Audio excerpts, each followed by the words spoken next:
and a very warm welcome to all of you. The third day of Caliph, after the two very overwhelming response and wonderful days, we are about to start with the third day and the final day of Karachi Literature Festival with the first session titled Kashmir The Never Ending Conflict. The moderator for our today's session is Farhan Bukhari, and the panelists are Dr. Shween Lu Rishan. I'm afraid Barkadatta that is not here, but Mr. Salman Khurshid has kindly agreed to be on the panel today. We have Mr. Rafiq Katwari over here.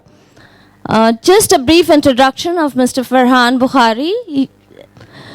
He is a widely known Islamabad-based foreign correspondent who writes for the international media, notably the Financial Times, Jane's Defense Weekly and Gulf News. In the past, he has written for The Economist and the Christian Science Monitor. In Pakistan, he is respected for his writings on current issues which have appeared in leading national newspapers. Over to you, Mr. Bukhari. Ladies and gentlemen, please give them a warm welcome. Before we start the session, may I request you to kindly switch off your mobile phones. In the end, we will have the question and answer sessions, and kindly keep your questions limited to the questions and not to the statements. We will really appreciate that. Thank you so much.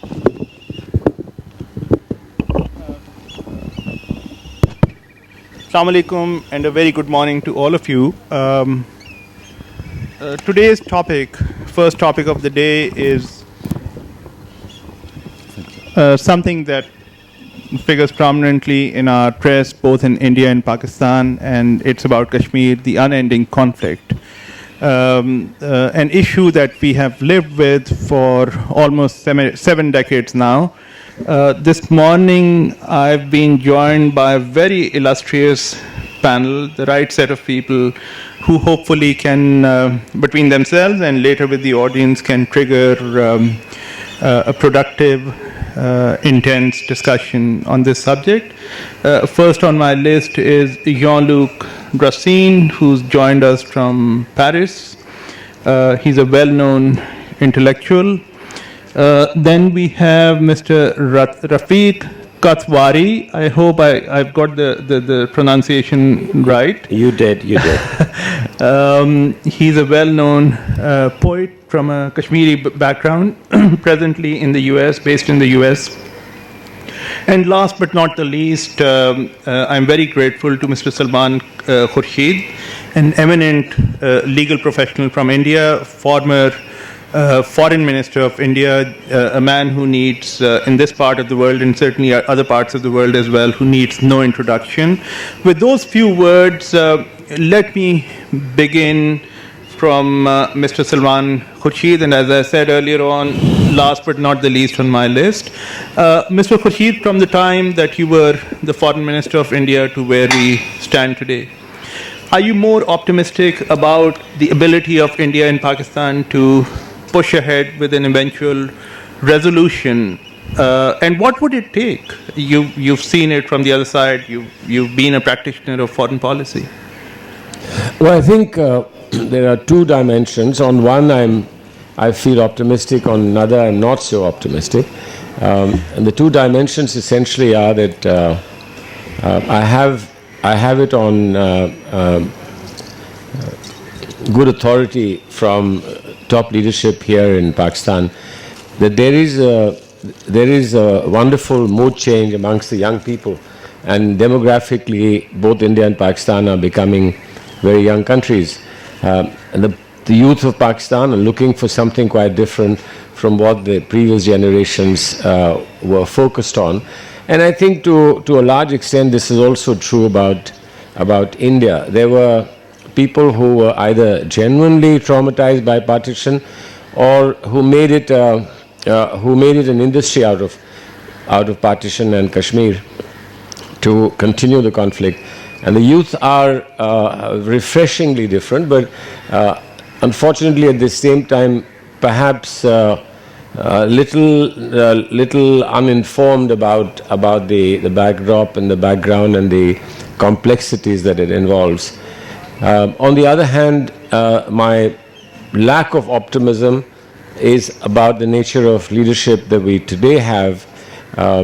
We are not in India. We have leadership that's shown some intent and given some signals of reaching out to Pakistan. And I certainly think that your leadership has done more than one would expect to reach out.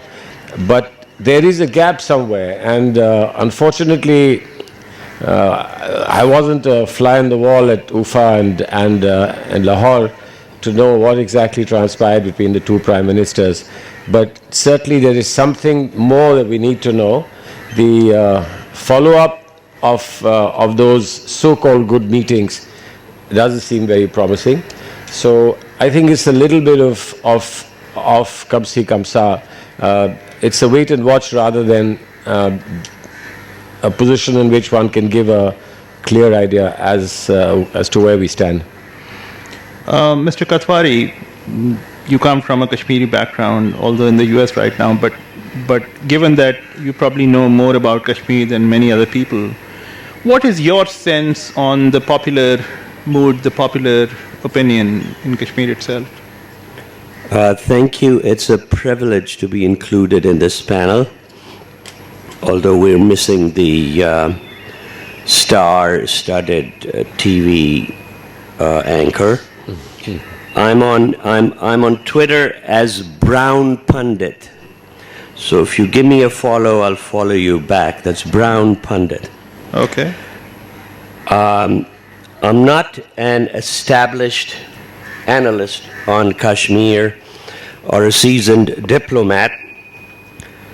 I'm just an accidental poet. This is my first gig here at KLF, an acronym that has a loaded message in the Kashmir Valley.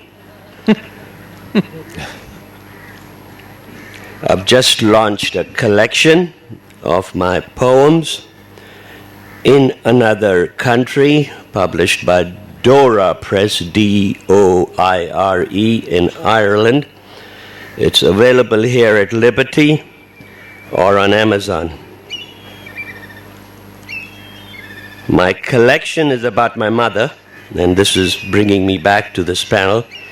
My collection is about my mother who slowly lost her mind when the partition separated our family, one of million of such families, 68 years after India divided herself.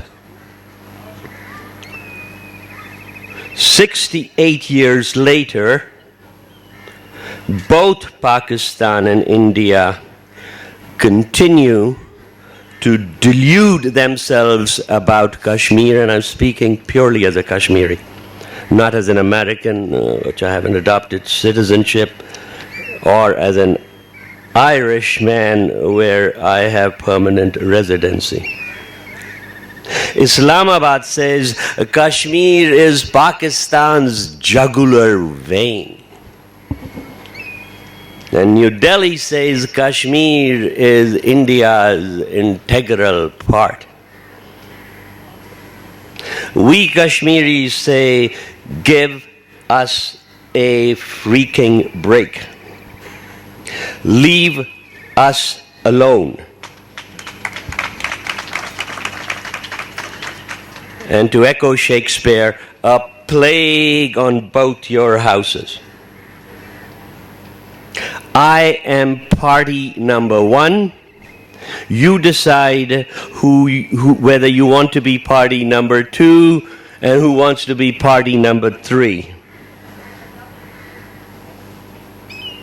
Must your ignorant armies build along the line of control a wall so high and bright that it is visible from outer space?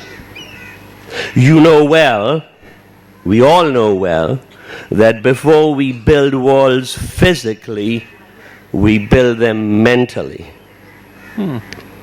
It's madness. You both need to see a shrink. I can be your shrink. Talk to me.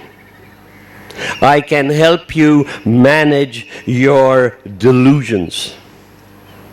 Talk to me. I can help you get over your many complexes, including your military complex. I'm a bridge, not a wall. Your history gets in the way of my memory, and your memory gets in the way of my memory. I'm the truth, not a terrorist.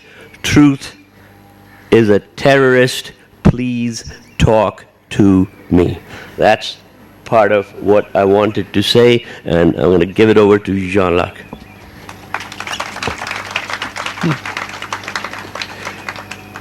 Jean-Luc, maybe we could broaden this discussion to the whole matter of India-Pakistan and India-Pakistan military relations, because after all, this is the first time in human history that you have two neighboring countries armed with one of the world's fastest growing nuclear stockpiles. And if you look at the numbers, how they've grown, they continue to grow, the military buildup, it's very, very alarming. It's humongously more than Hiroshima or Nagasaki. This is the 21st century, and yet this buildup continues. The era of peace has yet to arrive between India and Pakistan in a conclusive manner. Any thoughts on that? Yeah, thank you. Well, first of all, I would like to say that I'm delighted to be here for the second time, but I was not really expecting to have to talk on a minefield, which is the Kashmir issue, when asked to talk publicly about it.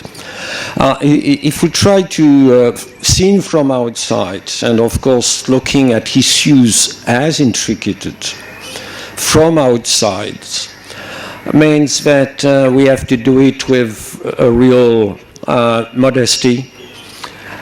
Before coming to the point that Farhan has rightly made, I think that we can look at the Kashmir issue and more broadly on the Pakistan-Indian relationship from a political point of view, from a geopolitical point of view, which is rather my academic interest, but basically, of course, it's a human issues for the Kashmiris, for the Pakistanis, for the Indians.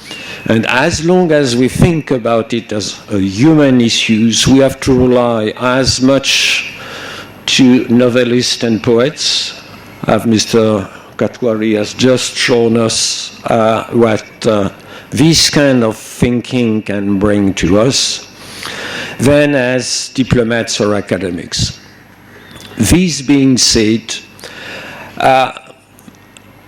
if I try to connect the topic of this session with a question that Farhan Bokhari raised, of course, and you are right, we are here in a very specific region of the world where two neighbors, and which are neighbors with, I know that many Pakistani don't want to recognize that, but I think it's hard to deny that there is at least something of a common history, even if the links was broken down up to a point in 1947.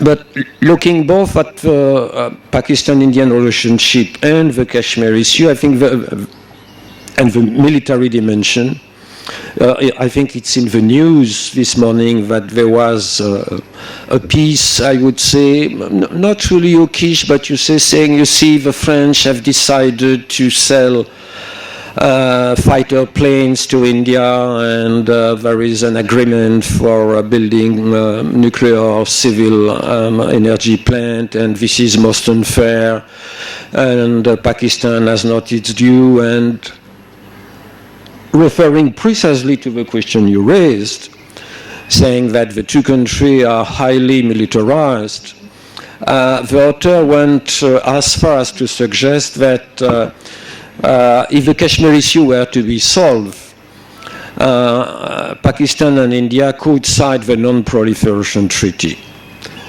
which simply I don't believe in, because the Non-Proliferation Treaty that never India, nor Pakistan, nor Israel signed when it was set up in 1970, basically.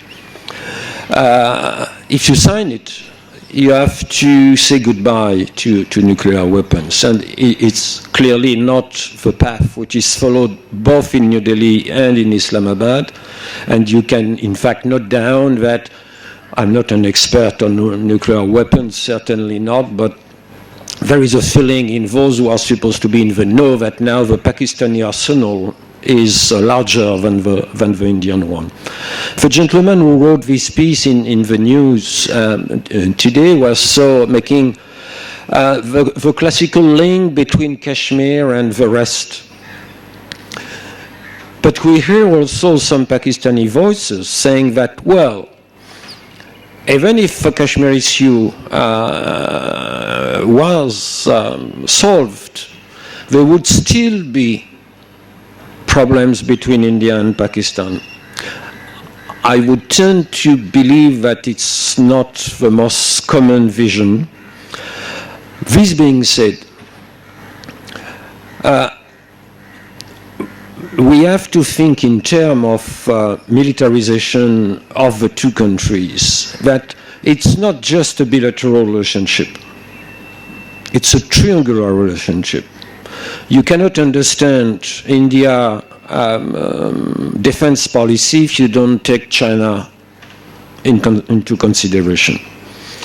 And my submission also is that if you look at the Kashmir issue, of course, the discussion will have to be between India and Pakistan, New Delhi, and the Kashmiris of all use, the separatists and those who are not separatists, and inside the separatists there are of course different camps. But China is also a factor. China is a factor, and it's also because of China that India defense policy is defined. So there is always this kind of asymmetry, with Pakistan saying, see, India is over-weaponized herself. But in fact, if you deliberately forget the China factor, you cannot, of course, have the big picture about that. I'll stop at that for the moment. Back to you, Salman sir. Whenever I've been to discussions on Kashmir, the point that's been raised by Rafiq Saab this morning has come up very frequently from Kashmiris, which is that between India and Pakistan, Kashmiris always get ignored, and that the interests of Kashmir have almost become peripheral to the interests of India and Pakistan. Is this something that you would agree with, or do you have a sense on this particular view? Salman Saab, and then... Well, yes, I think it's true that the grass gets crushed when elephants are fighting. But we've got to understand that there is an aspiration in Jammu and Kashmir, which is on par with aspirations that you see in any part of the world, in any segment of a country, any special group in a democracy, and that's legitimate. That's perfectly legitimate, and I understand that we need to address it. If there is discontent and disquiet amongst any people in the country, it has to be addressed. Perhaps there have been times when we've been oversensitive about responding to expectations of the world. Because I think there was a fear that it would be a sliding slope, and if we began responding on some dimensions, it would just not end anyway. But the issue between India and Pakistan, I think, needs to be understood in a wholesome way, and we seem to have forgotten it. In our conversations, we speak of a dispute over Kashmir in India and Pakistan. I don't think that's the way one should look at it. We must try and understand India and Pakistan as to what is the essential urge that gets us engaged and involved in the issue of Jammu and Kashmir, which is apart from, as I said, the aspirations of the people of Jammu and Kashmir. Pakistan assumes that it has a special cause and a reason to intervene in Jammu and Kashmir, and we believe that we have a very special reason not to let Pakistan intervene. Now, it's not only about territory, it's not about integral part and jugular veins and so on. I think those are misleading expressions. We have an idea of India, and I appeal and urge the people of Pakistan, particularly those who have an open mind about the relationship that we should have, is that we've defined India in a particular way in 1947. And there are more Muslims in India today than there are in Pakistan. And these Muslims are the Muslims who are successors of those who repudiate the idea of Pakistan for one good reason or another and decided to stay on in India. Now today someone tells them, you redefine yourself, you redefine the nation that you committed yourself to, and you redefine therefore the idea of India. The greatest suffering, and I acknowledge that the people of Kashmir have suffered, there is no way but to acknowledge that, but the greatest suffering that be inflicted upon anyone would be on the Muslims of India if we try to realign and restructure the present arrangement that there is between India and Pakistan. So I'm not saying I'm being insensitive to the concerns of people of Kashmir, but there is a place for every society where it says you can go thus far in dissent, you can go thus far in disagreement, but there is a place where you have to say, I need to protect myself as well. Is that legitimate? Are we going beyond the required legitimacy? Are we exceeding the rights that we have? Are questions that one can debate. But essentially, you need to reflect on the idea of India, as indeed I understand that we need to reflect on the idea of Pakistan. We should debate, discuss, and reflect upon our respective ideas, and perhaps if we understand each other better about our respective ideas of nationhood, we might find a solution. You certainly put on the table some very provocative thoughts, and I hope there'll be follow-up questions from the audience later. But I just want to take you back to what Jean-Luc said about the China factor. With your experience and your observation, how big, Salman Saab, do you believe is China as a factor in India's considerations on Kashmir?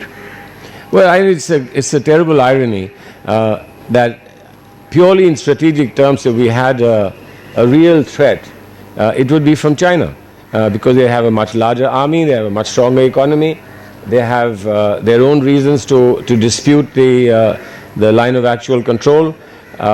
We've had a very unpleasant war with them in 1962, but at the same time, you would be I guess intrigued to know that since 1962, to the best of my knowledge, there have been no casualties on the Chinese front. We have skirmishes and what we call intrusions into each other's territory, and we have unpleasant exchanges, but there have been no casualties. On the Pakistan front, where we appear to be so friendly and we embrace each other every time we meet, there are casualties every week.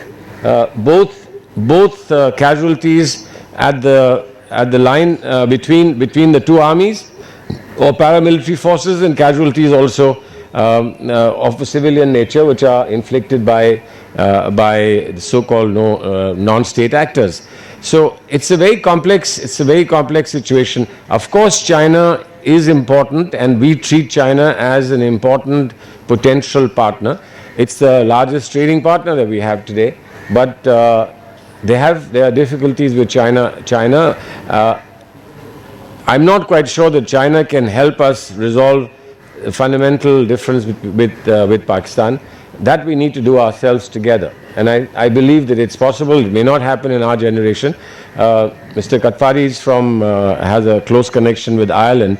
I was in Ireland 3 days ago, and it's impressive to see how the statesmanship between England and Irish government has allowed, amongst many other reasons, has allowed the peace initiative to work, and people that were completely committed to violence are today part of a very, very significant democratic process. If Ireland can do it, why can't we? If Berlin can do it, why can't we? If Vietnam can do it, why can't we? But I guess, like Palestine, we seem like more difficult in any of these otherwise seemingly very difficult situations. Rafiq Saab, on to you. And I wish our former Foreign Minister Khurshid Qusuri Saab would have been here this morning, because one of the well-known facts now is that about 10 years ago, former President Musharraf and the Indian Prime Minister at the time came close to basic understanding on Kashmir, a blueprint which has been talked about, which has been written about, which has been discussed. Do you think a mechanism of this kind, where India and Pakistan allow greater freedom of movement for Kashmiris and accept the existing line of control as the de jure border for the future, do you think a mechanism of this kind would lead us to ending the conflict? My family, my older brother Farooq Katwari, was the principal architect of the mechanism you talk about. He came out with a white paper called A Way Forward, which I believe was embraced by Musharraf on the one hand, and on the other there was Kargil going on in the background.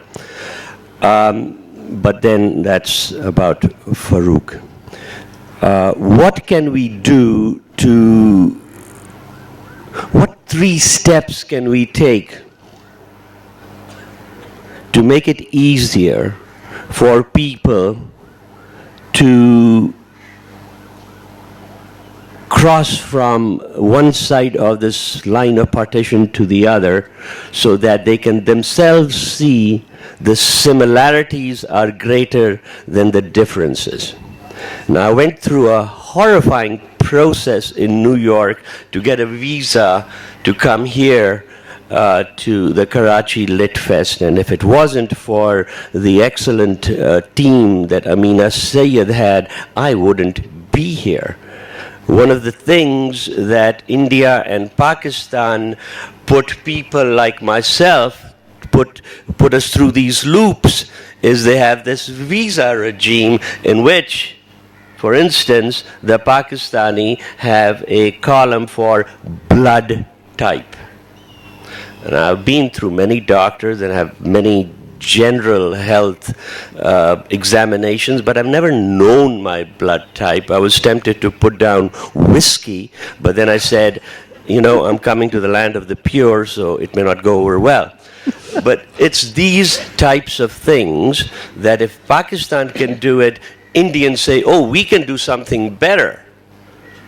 You just make it difficult for people to cross the border, to see for themselves and clear the misconceptions.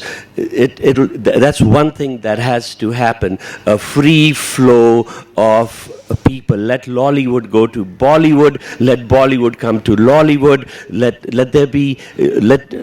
there be 8 flights a day from Delhi to Karachi, rather than me going from Delhi to Dubai to Karachi to Delhi.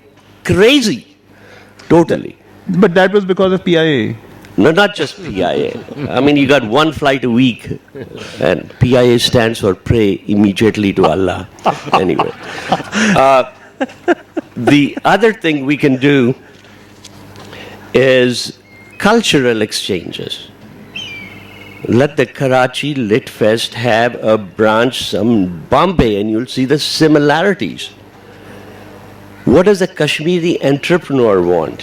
What does the Kashmiri merchant want? He wants to take his beautiful rugs, his paper mache, his walnut wood carvings, his beautiful pashmina shawls, and his beautiful embroidered coats. He wants to take them from Kashmir and bring them to Karachi, and along the way, he wants to set up these small little shops, and Kashmiris are great at doing that. They're forced to do it by compulsion in India, all the hotels, and even if you go to the most remotest part of India, you'll find a Kashmiri shopkeeper. Clinton went into one of these shopkeepers in Delhi, Sheraton, and he bought something, and the press came over and said, so what did the President Clinton buy? How much did he buy for? And the guy said, it's a trade secret, but I gave him free shipping. So that's another thing we have to do. Small measures like this so that next year when we talk, in the unlikely event we talk about Kashmir again, we can label it Kashmir, the few steps forward. Now, this is what happened in Ireland, where I've spent the last 10, 15 years of my life. They built a road, an expressway, from Dublin to Belfast, which is in the north. And it's really one county that's in dispute. That's under the Brits, and they have no right to be there anyway. There's a proven economic,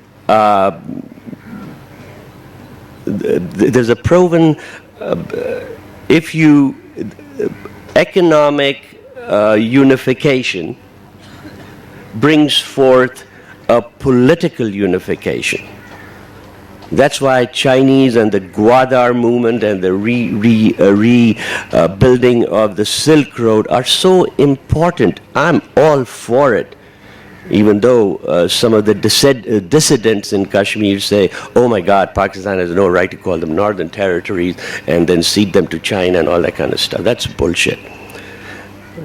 So let that sort of thing happen. More economic, so that guys from Gwadar, from Sindh can drive straight up to Sinkiang and beyond. That's what it's all about. 1,500,000,000 people fighting over Kashmir. The next war, if there happens to be, if there is a war, will be about water. Let's talk about the Indus Water Treaty. Let's talk about how you're going to quench the thirst of 1.5 billion people, and you don't have a working economic union, while all over the world there is the EEC. Okay, it's run by the banks, but still a union. There is NAFTA in the United States. There's ASEAN in Southeast Asia. There's even between China and Pakistan, there's CEPC, is that right? CPEC. Whatever, okay.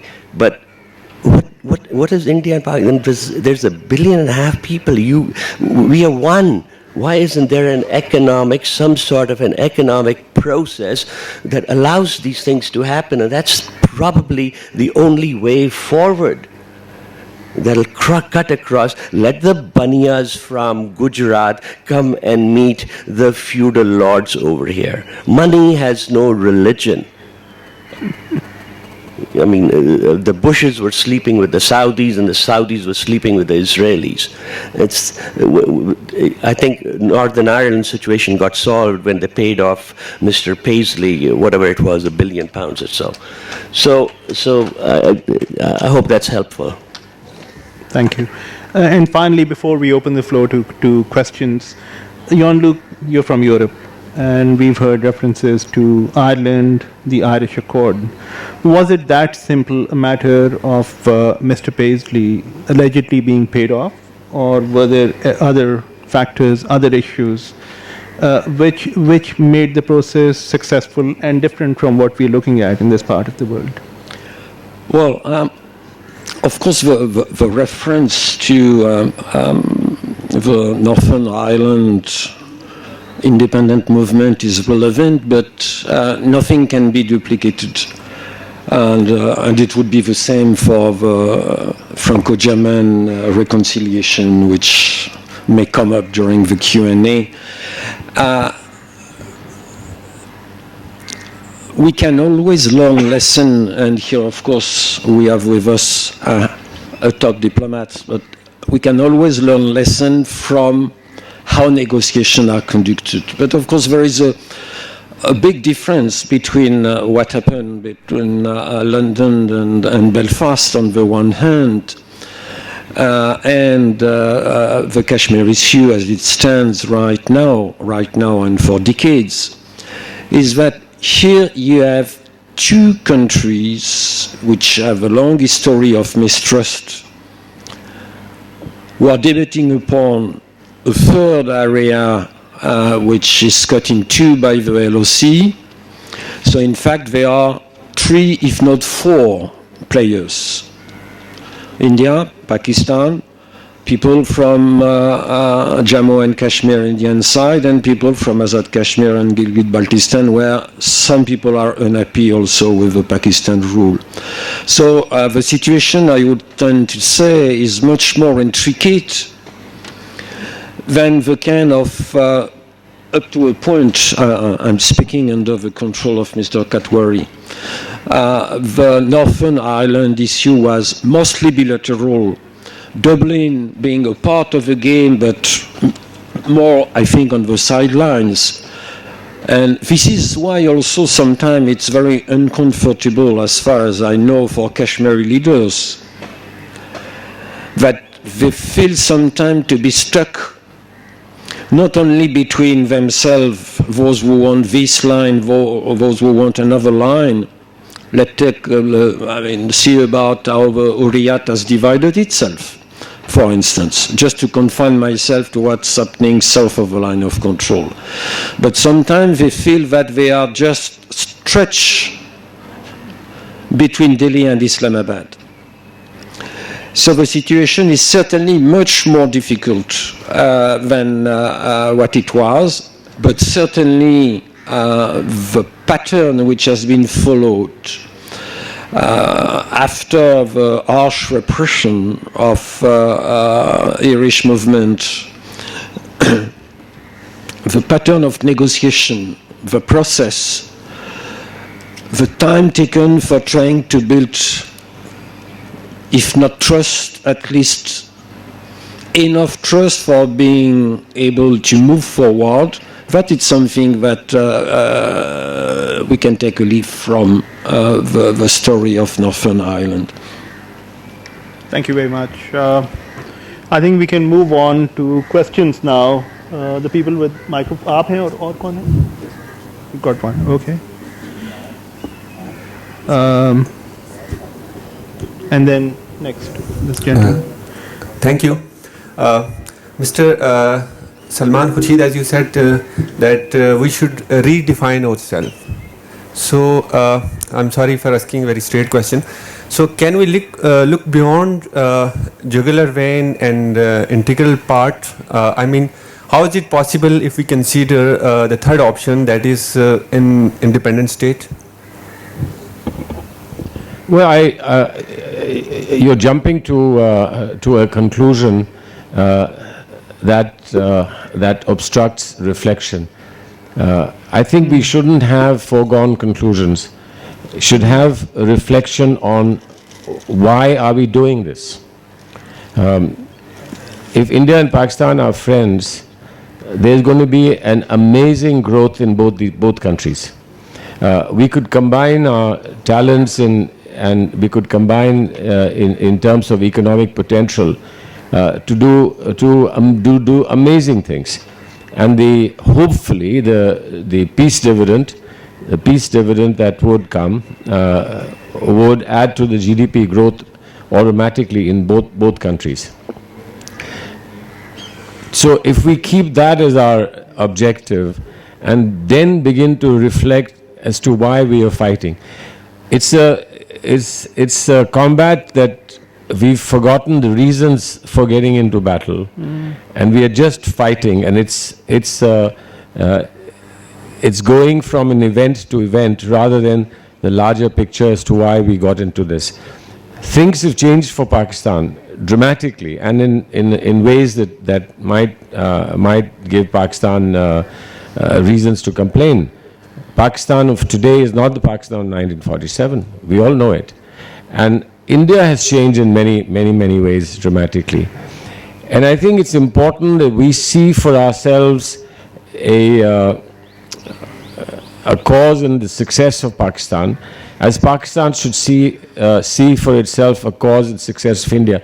All discussions that happen between India and Pakistan are premised on the fact that you are talking to a Hindu country.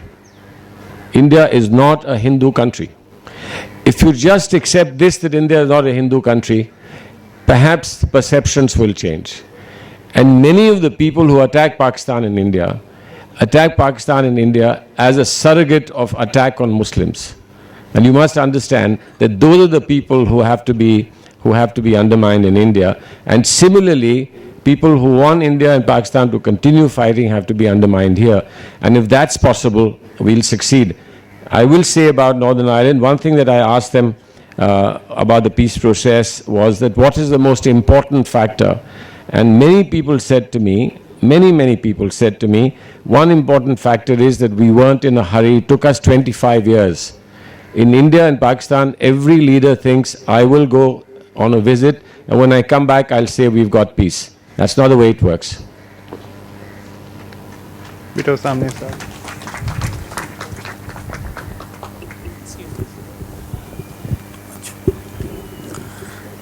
I am Dr. Jayapal, belong to Hindu community. I welcome you in Pakistan. My question is, I personally feel the both sides, both countries and both the representatives are playing the game of talks, and they are not going out of that game. You support me in yes or no? And the other question is that, as a Musharraf idea was, your creative suggestion, any 2-3 points on which we can work and we can break the wall of between India and Pakistan, not but Hindus and Muslims. Okay. Well, I think that's a terrific question, and I think implied in your question is a vast potential and opportunity. Let me first answer your question in yes. Yes, I think we indulge in talk shop. We don't seem to get to the meat of the matter, to the heart of the matter. Secondly, what we need to do, I think the very fact that you are in Pakistan is a very significant signal as to how we should see each other. Why should we see Pakistan necessarily in a way that even the Quaid-e-Azam wasn't prepared to look at Pakistan? And forget about Quaid-e-Azam. The fact that you are here asking me this question on Pakistani soil means that we need to, as I said, reflect afresh on what is Pakistan, just as Pakistan needs to reflect afresh on what is India. And it's that reflection that will lead us to a solution. And meanwhile, if we can do the things that Mr. Katwari was suggesting, of course it should be done. I mean, I would endorse very vigorously the fact that there should be 8 flights, 16 flights between, even if we lose on those flights, it doesn't matter. That is the investment we are making in lasting, sustainable friendship between our two countries. Okay, now we've got the gentleman here, then we've got 2 gentlemen in the back, the lady and the gentleman. Yes, Mr. Salman Khurshid. They will start saying that that I'm monopolizing this. My question is related to India. When Kashmiris ask for referendum as per resolution of United Nations, Indian government says that it is now about 17-year-old thing, so forget about that. Is 70 years so long a period for a nation to forget their destiny, and would this be applied to India also? That after 70 years you make things anew? And another part of my question is that India takes pride in its democracy. And they say that whenever there is an election in Kashmir, people vote for the parties who are pro-India. So then why India is afraid of holding a referendum in Kashmir? Well, I Just say for the record that Mr. Salman Khurshid is not here as a representative of the government of India. He's a Right. former foreign minister Mr. Khurshid. Thank you very much. That helps. I'll tell you, the truth is, it's very easy to say something that sounds reasonable. Why don't you have a referendum? It sounds reasonable. You wouldn't have a referendum in different parts of Pakistan, and that's not because there's something wrong with Pakistan. No, there is a level of maturity in collective decision making in India and Pakistan, where we haven't reached the level of what can referendums do. See what's happening with UK EU referendum. Look at what almost happened on the Scotland referendum. Look at what happens to Canada every time they talk of a referendum. Referendums have succeeded in different parts of the world, and they can succeed in India and Pakistan as well. But we may turn up with 20 countries if you have referendums here. Look at how seriously elections in India and Pakistan are flawed.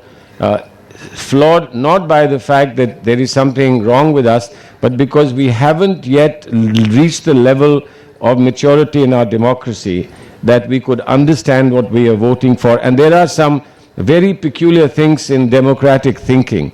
You know, in a democracy, there are two kinds of things that you can do. You can either vote for something that you want, or you can vote for something that the other must not have. It's the other must not have element of democracy that is unacceptable. It's what I want is an element of democracy that's acceptable. So it's very easy to say, let's have a referendum. And India doesn't have a referendum only in Jammu and Kashmir. India refuses to have a referendum on death sentence. I would be very happy if there were referendums in India on many subjects. But a referendum is not an easy thing. Even an election is not an easy thing. Therefore, I think wait for the future. Let's get mature. Let's work the institutions as they exist today, rather than bring in something that might destroy whatever we have. Thank you. The gentleman in the back, and then over to you, sir. Please. Yes. Good morning. Good morning. My name is John O'Brien, and I grew up in Ireland. So obviously a lot of the discourse here invites me to respond. I wish to introduce one element into the discussion, which I think refers very particularly to a literary festival. And it may be one of the steps that we might take, about which we could speak on another occasion. One of the elements that facilitated a rapprochement in Ireland was the idea of parity of compassion for all victims. Therefore, we must reinvent our narrative.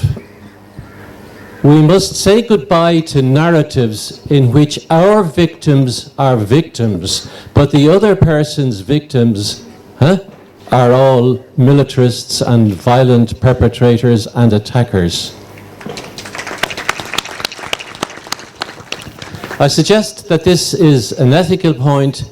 It's also a literary point. It concerns what we write and the way we write it.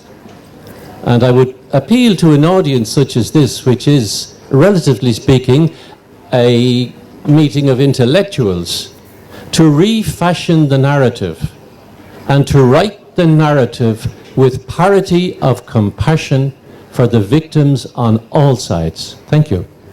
Thank you very much. Can we take just one more question from the gentleman there, and then we can go to the panel to respond? We welcome you here. My name is Rashid Sami, and I belong to Gilgit-Baltistan. My question to you all, first a small comment, is that either side of Kashmir, may it be Jammu or the Indian-held Kashmir or the Azad Kashmir, you have proper constitutional rights. Azad Kashmir has its own assembly.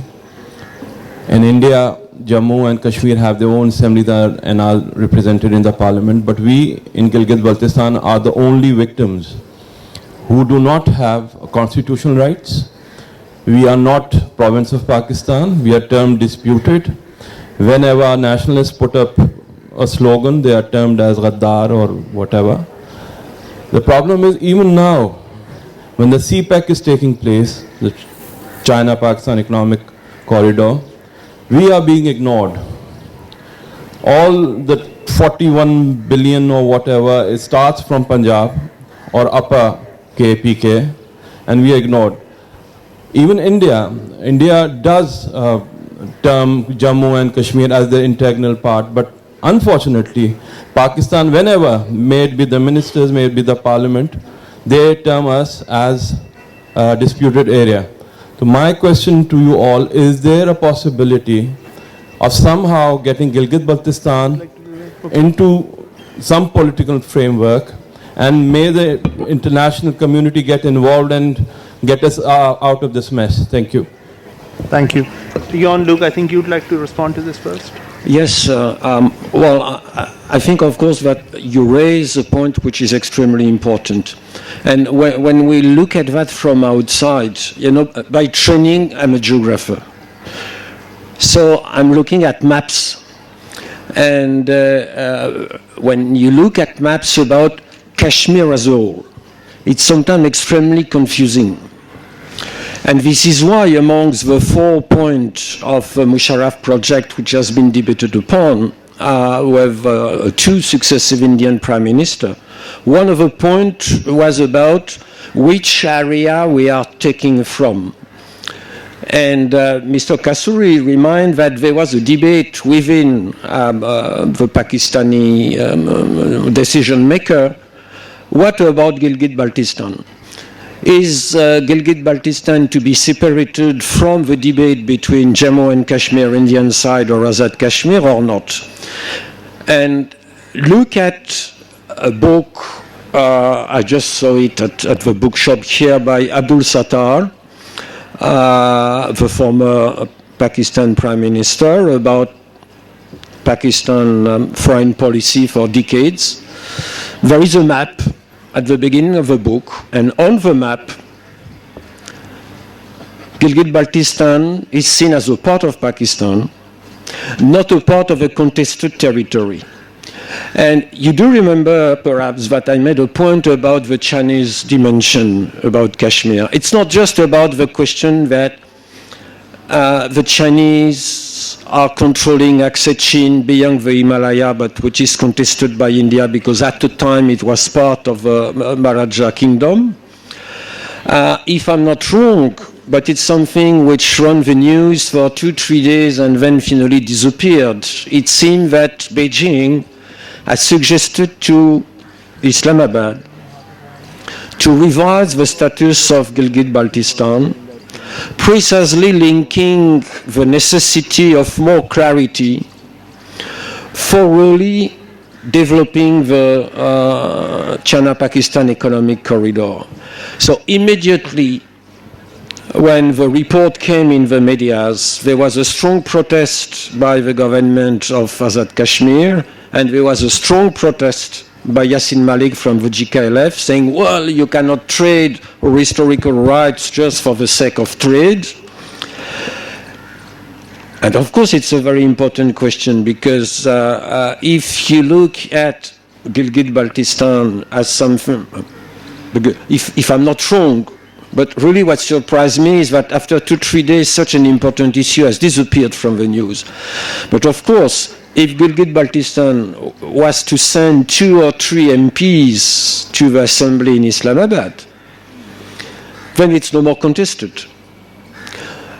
Except that it could be contested by those, and I think about Mr. Sering, now based in Washington, D.C., who is contesting the right of Pakistan to rule on Gilgit-Baltistan. So it's something which, of course, has to be dealt with basically with the people of GB and Islamabad, but it's something which is clearly related. One, to history, because when sometimes there is question here, we refer to the Gilgit Scout and what happened, how the British soldiers there opposed the integration or put that aside, the act of accession by the Maharaja. So we cannot not really push under the carpet, and I subscribe to your question of the Gilgit-Baltistan issue.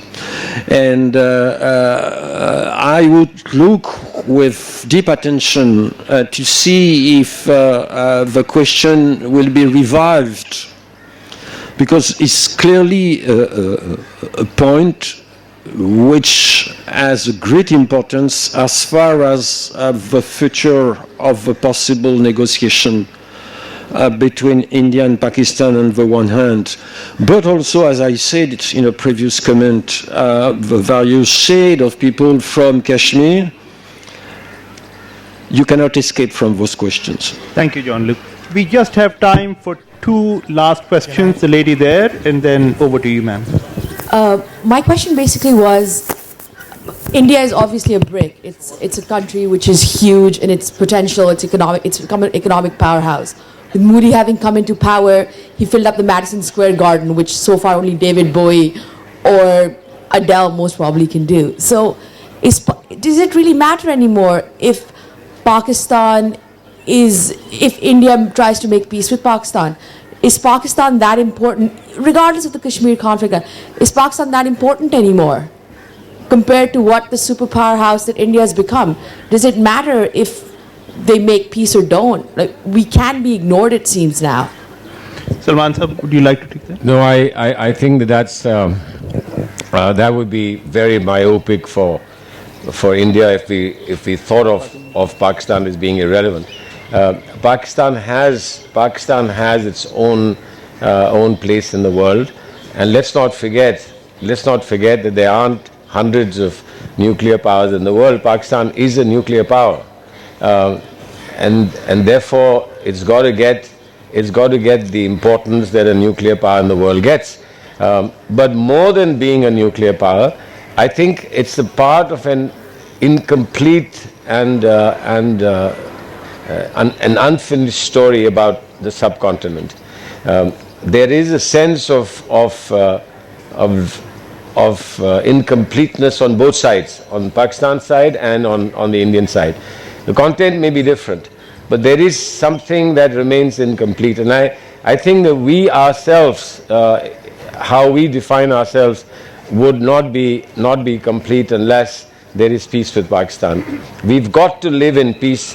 It's important, and I do believe that the spin-off, and as I said, the peace dividend for India and Pakistan is absolutely enormous, and it'll be very myopic for us to ignore it. So don't you believe this, and don't give these ideas to anybody on our side. The lady with the last question. Well, I really appreciate for this session. I have a question for Mr. Kathwari. No doubt that Kashmir is for the Kashmiris. There is no if and buts. But if we look on other hand, regarding the political parties from Kashmir, they are getting support, whether from India or Pakistan. So how do you see the will of Kashmir? Don't you think that it is the divide, the Kashmir's idea? Thank you. I'm not sure I understand your question, but let me answer it this way, given the time constraints. Can I just clarify that, Rafiq Sahab? The idea is that, and it's a question which comes up in Pakistan as well, that political parties, by and large, on both sides, are linked to either one political party in India or one political party in Pakistan. So how can you expect an independent body of political parties to emerge, which would take responsibility for an independent Kashmir? The political parties in the Kashmir Valley, and I like to just talk about the Kashmir Valley because that's where the challenges are. They are time up. Okay, they are. In Kashmir, all the administrations, all the successive administrations from Sheikh Abdullah to the present regime are New Delhi's, they're New Delhi sycophants. So they keep Kashmir quiet for Delhi. That throws the whole thing. There are in the valley. There's 750,000 Indian troops. What does that even mean? When the United States invaded Iraq, at the height of its invasion, the United States had 150,000 troops controlling a population of nearly 30 million. And in Kashmir, in the Kashmir Valley, we have 750,000 troops controlling a population of barely 6 million. What does that do to your election? How do you vote? I mean, are you voting for Sadak Bijli Pani? And then the Kashmir Valley, most Pakistanis see the Kashmir Valley through rose-tinted Coco Chanel glasses. Let me tell you, Kashmir is the environmental ground zero of India. The total devastation in terms of rivers, mountains, which have been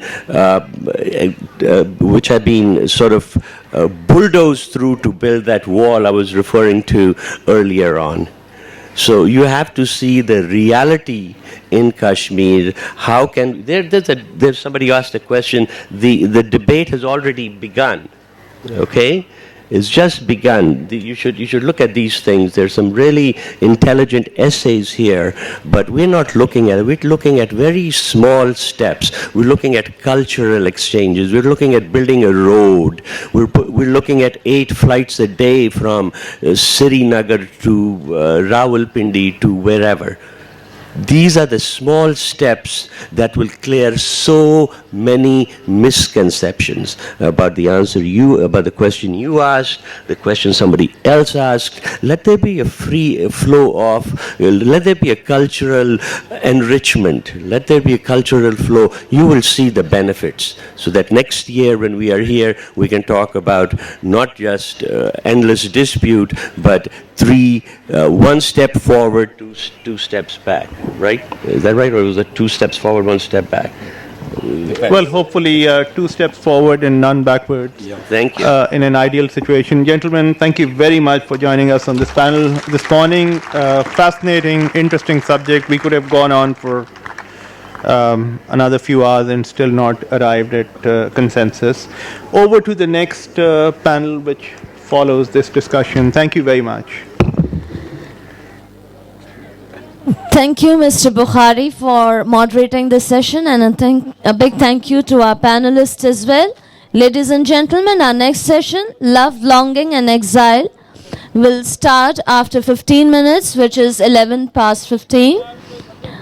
Those who are interested in attending the session are requested to be seated.